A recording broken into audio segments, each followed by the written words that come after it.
Let me share with you something that I see in the youth group, but I also see in the church at large, individual congregations. Because we have dumbed down the gospel, because we're not preaching the true gospel, and we are using carnal means to attract people. If you use carnal means to attract men, you're going to attract carnal men. And you're going to have to keep using greater carnal means to keep them in the church. So what has happened is this. We have these large churches filled with many unconverted carnal people.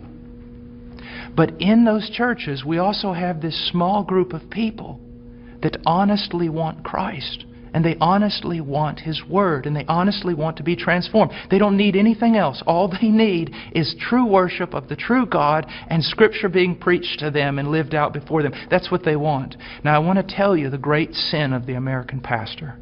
And this has got me in a lot of trouble, but it's true.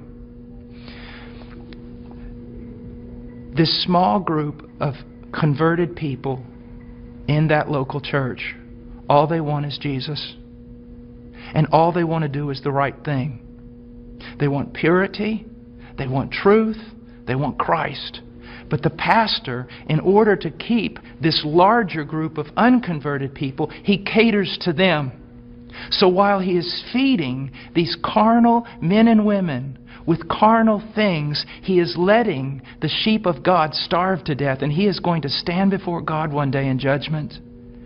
Listen, brother, if my wife was going grocery shopping, and when she was going out to her car, some men assailed her, attacked her brutally, and you walked by, and you did not want to get involved because you didn't want to cause trouble, you didn't want to put yourself in harm's way, you just wanted everything to go smooth.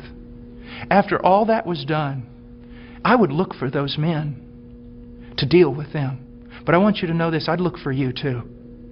Because you had a chance to stand for my wife, my bride.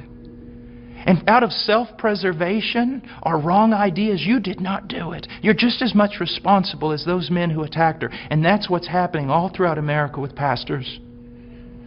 It's the bride of Christ. There are sheep in all these churches, many of them, even churches that seem somewhat heretical in places. You'll usually find a group of people who truly want Christ, but the leadership is catering to the carnal and letting the bride of Christ starve to death, impoverished. And that is wrong. And there's going to be judgment for it. And the same thing is happening to the youth. I know young people that say, you know, Brother Paul, I listen to you all the time. And I said, well, what about your church? He goes, well, they don't preach this. It's not what the other young people want. And so they give them what they want. I'm starving to death. A little child of God, it would be better that a millstone be tied around your neck than you cause this little one to stumble.